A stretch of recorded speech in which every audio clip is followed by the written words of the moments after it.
안녕하세요, 성도 여러분. 행복한 안식일입니다. 한 주간 잘 지내셨습니까? 예. 저는 이제 다음 주에 사경회를 가기 때문에 이번 한 주는 계속해서 여기 새로 생긴 직산 도서관에 가서 다음 주에 있을 사경회 준비를 열심히 했습니다.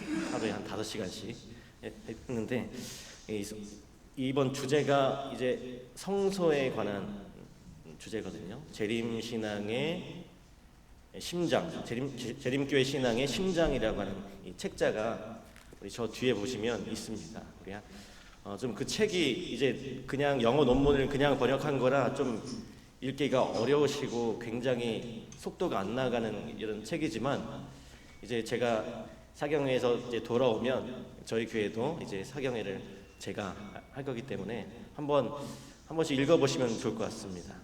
너무나 안 읽히지만 조금이라도 한번 읽어보셨으면 좋겠어요. 저도 이 준비하면서 이 책이 왜 이렇게 안 읽혀지는지 너무 힘들었습니다.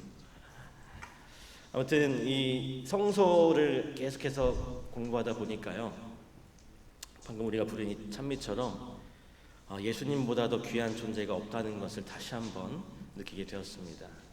우리 성도님들도 이 사경의 주제, 이 재림교회의 신앙의 심장, 성소거든요. 성소. 안식일도 아니고요. 우리 재림교회 신앙의 심장은 성소입니다. 성소이기 때문에 이 성소 중심으로 우리는 살아가야 해요. 그래서 이번 기회에 다시 한번 이 성소에 대한 것들을 잘 머릿속에 재정립하시고 정말 귀하신 그 예수 그리스도를 만나는 그런 귀한 경험을 하셨으면 좋겠습니다. 오늘은 우리 함께 사무엘상에 있는 말씀을 좀 보도록 하겠습니다. 사무엘상 18장 5절부터 9절까지의 말씀을 함께 보도록 하겠습니다. 사무엘상 18장 5절부터 9절에 있는 말씀입니다.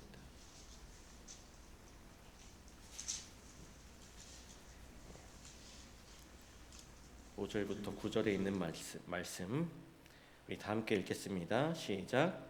다윗은 사울이 보내는 곳마다 가서 지혜롭게 행하매 사울이 그를 군대의 장으로 삼았더니 온 백성이 합당히 여겼고 사울의 신하들도 합당히 여겼더라.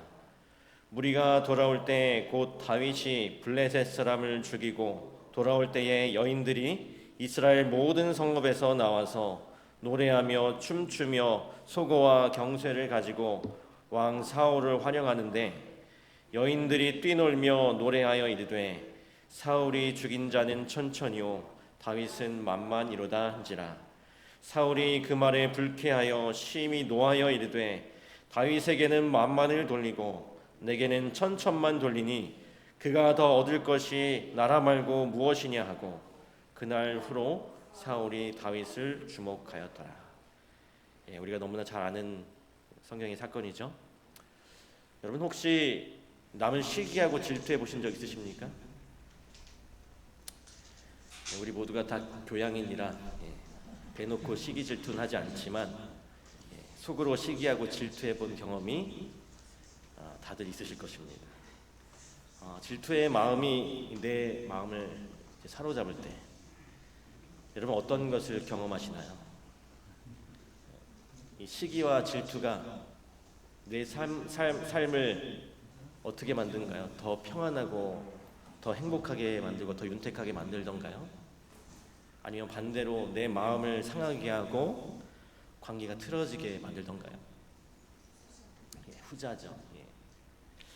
여러분 이 질투의 감정은 질투하는 나와 질투의 대상 모두를 피폐하게 만듭니다.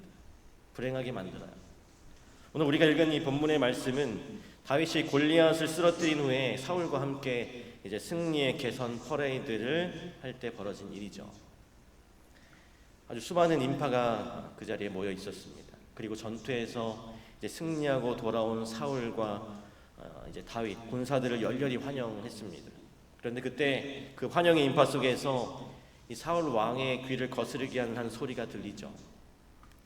어떤 소리입니까?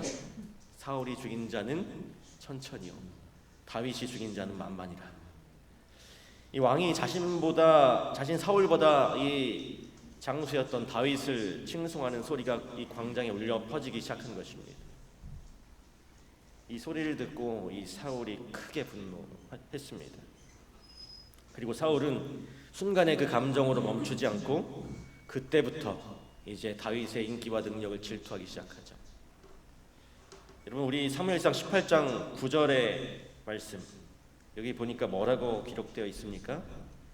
그날 후로 사울이 다윗을 주목하더라. 여러분, 여기에 이 주목했다라고 하는 이 동사는 히브리어로 아인이라고 하는 동사입니다. 이 단어는 선한 시선과 악한 시선 두 가지 뜻 모두를 가지고 있는데, 사울이 지금 여기서 주목할 때 사용된 단어는 이 아인의 악한 시선이었습니다. 이 사울 왕이 질투하는 눈을 강조하고 있는 것이죠. 이 백성들의 마음이 다윗에게 향하기 시작한 그날 이후로부터 사울은 계속해서 다윗을 부정적으로, 분명 다른 사람이 봤을 때는 정말 잘하는 것 같은데 사울의 눈은 그런 것조차도 눈에 가시로 보이는 것입니다. 어떻게 하면 이 다윗을 제거할 수 있을까? 처치할 수 있을까? 여러분, 사무엘상 24장에 보면요, 이 사울과 사울의 군대가 다른 나라와 한참 전쟁 중에 있었습니다. 그런데 그때 한 신하가 와서 이렇게 얘기했어요. 사울 왕이시여, 지금 다윗이 숨어 있는 곳을 제가 압니다. 이 말을 듣자마자 이 전쟁 중에 사울이 어떤 행동을 취했을까요? 나라의 명운이 걸린 그 전쟁터에서 사울은 이 다윗을 잡기 위해서 쫓아갔어요. 모든 것을 내려놓고 전쟁을 그냥 내버려 두고 쫓아갔습니다. 여러분, 뭐에 사로잡힌 것입니까? 어떤 감정이? 이 질투의 감정에 사로잡힌 거예요. 여러분, 사실 이 사울은 아주 무한한 가능성을 가진 사람이었습니다. 실제로 그가 왕이 된 후에 초창기 사울 왕은 몇 번의 전쟁을 치르게 되죠. 그리고 그 전쟁에서 그의 지략과 용맹성이 증명되었습니다. 그래서 승리를 거두게 되었어요. 여기서 우리가 할 수 있는 사실은 무엇입니까? 알 수 있는 사실은 사울도 하나님께 쓰임받고 앞날이 기대되는 지도자였다라고 하는 것이죠. 그러나 그 마음속에 질투가 지배하기 시작했을 때부터 사울 왕의 삶이 점점 망가지기 시작했습니다. 선정을 베풀던 그런 왕에서 폭정을 베푸는 폭군이 되었습니다. 나라의 안위를 신경 써야 할 왕이 이제 자신의 안위만을 신경 쓴 나머지 국가 경영과 자기 경영에는 실패하고 만 것입니다. 여러분, 결국 말년에 이 사울 왕의 운명이 어떻게 되었습니까? 그 스스로 모멸감을 견디지 못하고 칼 앞에 엎드려서 스스로 죽는 그런 비참한 최후를 맞이하게 되었죠. 여러분, 이 결국 질투가 한 사람의 일상을 마비시키고 파멸에 이르게 하는 이 사단의 가장 강력한 도구가 되었던 것입니다. 여러분, 이 질투라고 하는 것이 단순한 감정의 문제가 아니라고 하는 것입니다. 이 선과 악의 영적인 그 대쟁투에서 사단이 가장 사용하기 좋아하는 강력한 도구가 바로 이런 질투, 미움이라는 거예요. 다시 본문을 살펴보면 여러분, 사무엘상 18장 10절과 11절 말씀에 보면 여기 뭐라 기록되었는지 한번 보겠습니다. 10절과 11절입니다. 그 이튿날 하나님께서 부리시는 악령이 사울에게 힘있게 내림에 그가 집안에서 정신없이 떠들어대므로 다윗이 평일과 같이 손으로 수금을 타는데 그때 사울의 손에 창이 있는지라. 그가 스스로 이르기를 내가 다윗을 벽에 박으리라 하고 사울이 그 창을 던졌으나 다윗이 그의 앞에서 2번 피하였더라. 여러분, 마침내 사울이 질투에 사로잡혀서 악한 영이 그를 지배하게 된 것입니다. 여러분, 결국 어떻게 되었어요? 이성을 잃고 나라의 애국공신인 이 다윗을 죽이려고 한 것입니다. 이 질투의 마음이 이 사울의 인생을 파국으로 이끌어가고 있는 것이었어요. 여러분, 오늘 이 말씀이 우리에게 중요한 이유가 있습니다. 오늘 우리도 사실 이 사울과 같은 때를 경험하기 때문에 그렇습니다. 알게 모르게 내 내면을 들여다보면 아직 해결되지 않는 시기와 질투와 어떤 미움의 마음들이 있음을 확인하게 돼요. 우리가 우리의 영혼을 갉아먹는 이 질투의 마음을, 그 미움을 지금 당장 해결하지 않는다면 그 작아 보였던 그 마음의 그 구멍이 나중에는 그 무엇으로도 막을 수 없는 아주 큰 구멍이 될 수밖에 없다는 사실을 우리는 기억해야 합니다. 그렇다면 성도 여러분, 우리의 소중한 인생을 이 갉아먹는 이 시기와 질투를 극복하려면, 이 미움을 극복하려면 어떻게 해야 할까요? 우리가 이 미움으로부터, 시기와 질투로부터 자유로워지려면 우리는 남이 가진 것이 아니라 내가 가진 것에 관심을 가져야 한다라고 하는 것입니다. 여러분, 오늘날 우리가 살아가는 시대는 내가 가진 소유와 타인의 인정이 매우 중요한 가치가 된 그런 시대입니다. 여러분, 이 시대는요, 내가 무엇을 가졌느냐, 다른 사람들이 나에게 대해 어떻게 말하느냐에 따라서 내 존재의 가치가 결정되는 그런 시대입니다. 그래서 사단은 이 부분을 집중 공략해서 우리를 좌절시켜요. 사회적으로 성공하고 명예로운 위치에 있는 인생들만이 위대한 인생인 것처럼 우리를 착각하게 만든다라고 하는 것이죠. 여러분의 생각 어떠십니까? 여러분들은 세상의 기준과 가치대로 이 성공한 인생을 정의하고 살아가고 있지는 않으십니까? 오늘 우리가 생각하는 성공의 기준이 무엇일까요? 좋은 외제차를 타고 좋은 집에 살고 1년의 절반 이상은 일터가 아닌 어떤 멀리 어떤 휴양지의 삶을 살고, 이런 게 진정한 성공의 삶이라고 우리도 모르게 그 착각 속에 우리의 마음들이 놓여 있지는 않은가요? 또 넉넉한 환경 가운데 통 크게 한번 사회에 기여함으로 남들에게 인정받고 존경받는 그런 삶이 되어야 비로소 성공한 삶이라고 생각하며 살고 있지는 않은지 한번 우리가 생각해 봐야 하는 것입니다. 그런 소위 이 시대에 잘 나가는 사람들의 모습을 보면서 나의 삶과 비교하여서 그들처럼 빛나지 않는 나의 삶을 바라보면서 나도 모르게 한숨을 짓고 있는지 또 모르겠습니다. 여러분, 우리의 불행은 하나님의 시선이 아닌 이 세상이 주입한 왜곡된 시선으로 남과 비교하여 나를 바라볼 때 시작되는 것입니다. 원론적인 질문이지만 하나님은 우리 각자를 어떻게 바라보고 계실까요? 하나님께서 우리 각자를, 우리 하나하나를 어떻게 바라보고 계실까요? 정말 이 세상의 기준대로 우리를 어떤 그 쇼케이스의 진열대에 올려놓으시고 각자의 능력에 따라 이 가격을 매겨서 이 상품처럼 우리를 취급하고 계실까요? 그렇지 않죠. 하나님은 이 세상에 존재하는 모든 한 사람 한 사람을 아주 특별하고 소중한 작품으로 여기십니다. 그 특별한 작품처럼 생각하시고 하나님의 기대대로 우리가 그 사실을 알고 누리며 살아가기를 원하신다는 사실입니다. 이 땅에 많은 사람들이 열등감에 사로잡혀 살아요. 사실 이 모든 사람이 가지고 있는 열등감의 원인을 분석해 보면 다른 것과 비교하는 데서 찾아옵니다. 내가 이미 가진 것보다 가지지 못한 것을 남을 통해 보는 것입니다. 그리고 그것에 좌절하고 분노하게 되죠. 충분히 지금도 누리고 행복할 수 있는데도 질투가 양산한 이 욕심 때문에 우리의 소중한 삶을 행복 대신에 불행에 양보하고 사는 것입니다. 오늘 우리가 이 시기와 질투, 미움으로부터 자유로워지려면 우리의 이 잘못된 사고 방식을 우리는 좀 바꿔야 하는 것입니다.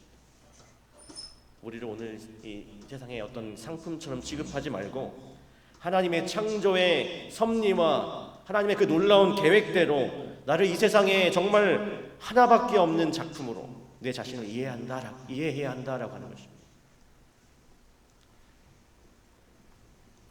여러분, 18세기 우리나라를 대표하는 풍속화가 둘을 꼽으라면 바로 김홍도와 신윤복입니다. 이 두 인물을 꼽을 수 있는데 이 두 사람의 그림의 가치, 김홍도는 18세기 조선의 정서를 가장 자연스럽고 확실하게 표현하는 그런 화가였습니다.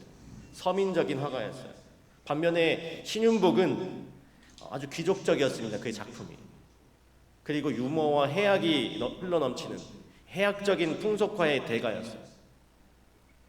여러분, 제가 질문 드려볼게요. 이 두 사람의 작품 가운데 여러분, 누구의 작품이 더 뛰어난 작품일까요? 귀족적인 것과 그냥 서민적인 것. 여러분, 우리는 이 질문에 쉽게 답을 할 수가 없죠. 왜냐하면 둘 다 이 작품으로서의 가치가 다르기 때문에 그렇습니다. 그 당시의 평가는 모르겠지만 지금에 와서는 그 가치를 우리가 가늠할 수가 없어요. 그럼 우리가 잊고 있었던 매우 기초적인 사실 하나를 우리가 좀 생각해 보도록 하겠습니다. 하나님 우리를 이 세상 가운데 살도록 창조하여 주셨을 때, 하나님께서 우리를 창조하셨을 때 우리를 어떤 세상의 상품으로 창조하셨나요? 아니죠. 우리가 그 어떤 것으로도 비교할 수 없는 아주 소중하고 놀라운 작품으로 만드셨다라고 하는 것입니다. 여러분, 각자 거울을 보시면 아실 거예요. 유전학적으로 보더라도 각자 모든 사람은 다 다른 DNA 구조를 가지고 있습니다. 그것이 의미하는 바가 뭘까요? 바로 다 나름의 의미와 가치 있는 삶을 살아갈 수 있는 존재라고 하는 것이죠. 우리 모두가. 때로는 여러분, 우리의 인생이 정말 희극과 비극을 오고 가지만 결국 각자만의 인생의 스토리가 있는 것입니다. 유일한 내 인생의 그 스토리, 그 인생의 주인공은 바로 나죠. 그런데 우리는 왜 계속해서 내 자신을 상품이라고 착각하면서 세상이 주입한 그 생각 속에 남들과 비교하면서 나를 불행하다고 생각하고 살게 되는 것일까요? 오늘 하나님께서는 우리를 이 세상에 하나밖에 없는 아주 귀중한 존재로, 아주 귀한 작품으로 만드셨음을 우리는 기억해야 하는 것입니다. 우리 에베소서 2장 10절에 이런 말씀이 기록되어 있습니다. 에베소서 2장 10절입니다. 우리는 그가 만드신 바라 그리스도 예수 안에서 선한 일을 위하여 지으심을 받은 자니 이 일은 하나님이 전에 예비하사 우리로 그 가운데서 행하게 하려 하심이니라. 여러분, 여기서 이 만드신 바라고 하는 이 말은 영어로 번역하면 마스터피스입니다. 여러분, 이 뜻이 무슨 뜻일까요? 우리가 하나님의 걸작품이라고 하는 것입니다. 우리는 이 중요하고도, 정말 이 중요하고도 기초적이지만 우리가 잊고 있는 사실을 기억하면서 살아가야 합니다. 우리가 다 걸작품이라는 사실이요. 우리가 그렇게 될 때 우리는 누구를 원망할 이유도 없고, 우리가 누구를 미워할 이유도 없고, 질투할 이유도 사라지게 되는 것입니다. 나로서의 가치가 그렇게 너무나 높은 그런 가치를 가지고 있기 때문에 객관적으로 세상과 사회가 주입한 그 왜곡된 시선으로 바라볼 때 내 지위가, 내 경제력이, 내 가족이 내 옆에 누군가보다 초라해 볼 수 있어요. 나도 인정받고 싶고 사랑받고 싶지만 타인으로부터 기대만큼의 인정과 사랑을 확인하지 못할 수도 있습니다. 우리가 살아가면서 그 사실을 나를 지치게 만들고 사랑받는 누군가를 질투하게 만들죠. 그러나 오늘 우리가 중요한 것은, 정말로 중요한 것은 나에 대한 정당한 평가는 세상과 주변 사람들이 할 수 없다는 거예요. 우리에 대한 정당한 평가는 우리를 사랑하사 자기 아들을 독생자까지 내어주신 하나님께서만 하실 수 있다는 사실입니다. 하나님은 저와 여러분을 그 누구와도 비교하지 않으세요. 우리의 존재 그 하나만으로 최고의 가치로 평가하고 있음을 여러분 기억하시기 바랍니다. 누구의 신앙이 더 훌륭하냐, 그런 거 하나님 앞에 아무 소용없습니다. 여러분, 이 증언의 기별에는 이렇게 기록되어 있습니다. 예수님은 우리를 개별적으로 아시며 우리의 모든 이름을 아신다. 마치 그 한 사람을 위해 구주께서 목숨을 버리셨다고 할 정도로 완전히 알고 계신다. 하나님은 저와 여러분을 그 누구와도 비교하지 않으시고 우리 자체 그 존재 하나만으로 최고의 가치로 평가하고 있음을 여러분 기억하시길 바랍니다. 여러분, 오늘 우리가 살핀 이 본문 속에 사울과 비교되는 인물이 한 명이 있어요. 바로 다윗이죠. 다윗은 골리앗과의 대전이 있기 전에 어린 목동에 불과했습니다. 그냥 양치는 소년이었어요. 그러니 나라의 위기가 찾아왔을 때 주변에서 아무도 다윗에게 기대하지 않았죠. 정작 골리앗을 앞세워 블레셋이 쳐들어왔을 때에도 그 문제를 해결할 수 있는 유일한 인물은 하나님이 이미 내정하신 다윗이었지만 그 전쟁 가운데 참여한 어느 누구도 다윗의 용맹함과 위대함을 알지 못했습니다. 그런데 여러분, 더 중요한 사실이 있는데요. 다윗에게는 사람들의 그 평판과 시선이 전혀 중요하지 않았어요. 다윗에게는. 왜 그럴까요? 다윗은 세상과 주변의 시선이 아니라 바로 자신을 향하고 있는 하나님의 시선과 기대에 집중하는 그런 사람이었기 때문이었습니다. 모두가 골리앗 앞에서 벌벌 떨고 있을 때 다윗에게는 아무것도 없었어요. 무기가 없었습니다. 창과 검이 없었어요. 그의 삶 속에서 이미 수차례 경험한 이 만군의 여호와의 이름만 그에게 있었습니다. 다윗은 자기 자신을 주변의 평가와 시선으로 바라보지 않았어요. 그는 만군의 여호와의 이름과 능력을 바라보고 그분께서 자신을 어떻게 바라보고 집중하시는지만 바라보았습니다. 그랬던 다윗의 삶의 결과가 어떻게 되었습니까? 다윗은 이 모든 삶의 문제 앞에서 나가 싸워가지고 승리하는 인생이 되었던 것이죠. 성도 여러분, 우리도 우리 자신을 하나님의 시선과 기대로 바라봐야 하지 않을까요? 세상의 시선이 아니라 하나님의 시선을 의식함으로 이 시기와 질투와 그 미움을 벗어버리고 승리와 행복이 경험되는 귀한 인생이 되어야 하지 않을까요? 오늘 우리 자신을 하나님의 시선으로 바라볼 줄 아는, 그래서 세상의 그 어떤 평가와 대우로부터 자유로운 우리 모두가 되길 간절히 바랍니다. 여기 두 번째 원리를 좀 살펴보면 우리 인생을 좀먹는 이 질투와 시기로부터 해방되기 위해서는 우리는 우리 주변의 이웃을 경쟁의 대상이 아니라 섬김의 대상으로 바라봐야 한다는 사실입니다. 오늘 내 옆에 있는 사람을 경쟁의 대상이 아니라 섬김의 대상으로 바라봐야 하는 거예요. 오늘 내 가족을, 내 자녀들을 섬김의 대상으로 바라봐야 하는 것입니다.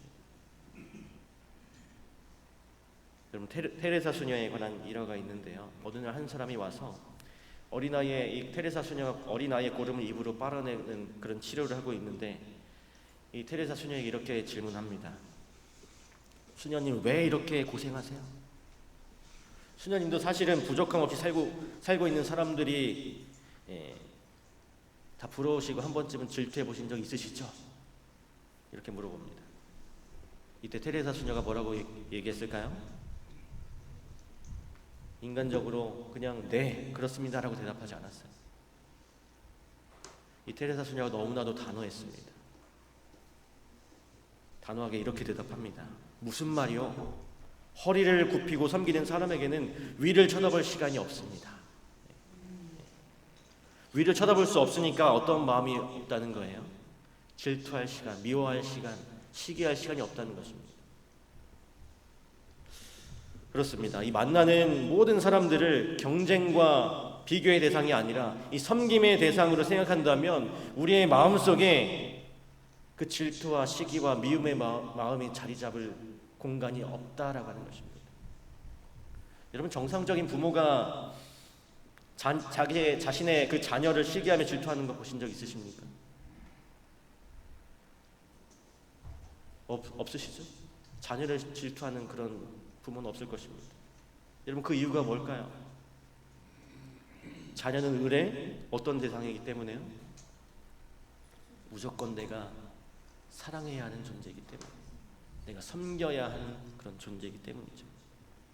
여러분, 생각해보면 우리의 영원한 모범 되시는 예수님께서는 우리에게 이 질투에 대한 처방을 그의 삶으로 이미 보여주셨어요.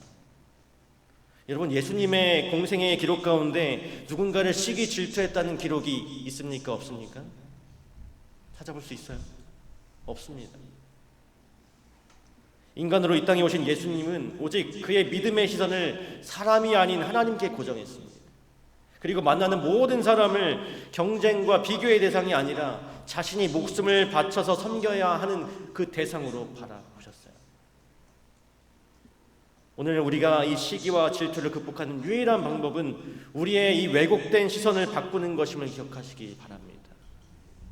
우리 모두가 하나님의 은혜와 능력으로, 하나님의 능력으로 서로를 경쟁의 대상이 아닌 섬김과 사랑의 대상으로 바라볼 수만 있다면 오늘 우리의 삶 가운데 시기와 질투와 미움의 마음은 자리 잡을 공간이 없다고 하는 것입니다. 우리 사랑하는 성도 여러분, 예수님을 닮은 이 섬김과 사랑의 봉사가 있는 이 삶에는 시기와 질투의 마음이 자리 잡지 못해요. 오늘 이 말씀을 통해서 오늘 우리들의 삶을 되돌아봤으면 좋겠습니다. 잘못된 정보에, 잘못된 시선으로 우리의 삶이 굴곡져 있다면 오늘 이 말씀을 통해서 다시금 내 자신을 하나님의 시선으로 바라보게 되기를 간절히 바랍니다. 증언보감 1권 255쪽에 다음과 같이 우리에게 권면을 하고 있습니다. 그대는 한때 그대의 마음의 제단 위에 불타는 하나님의 사랑을 느꼈던 것처럼 그 사랑을 가질 수 있다. 예수님 안으로 다시 돌아오라. 예수님께서 그대를 맡기 위해 기다리고 계신다. 회개하고 그대의 처음 사업을 행하라. 그리고 다시 한번 하나님의 은총 안으로 들어오라. 예수님 안에 참된 시선으로 우리 자신을 바라보는, 그리하여 하나님께서 주시는 참된 행복과 참된 만족을 경험하는 우리 모든 직상교회 성도들 되시길 간절히 바라면서 오늘 말씀을 마치도록 하겠습니다. 우리 마치는 찬미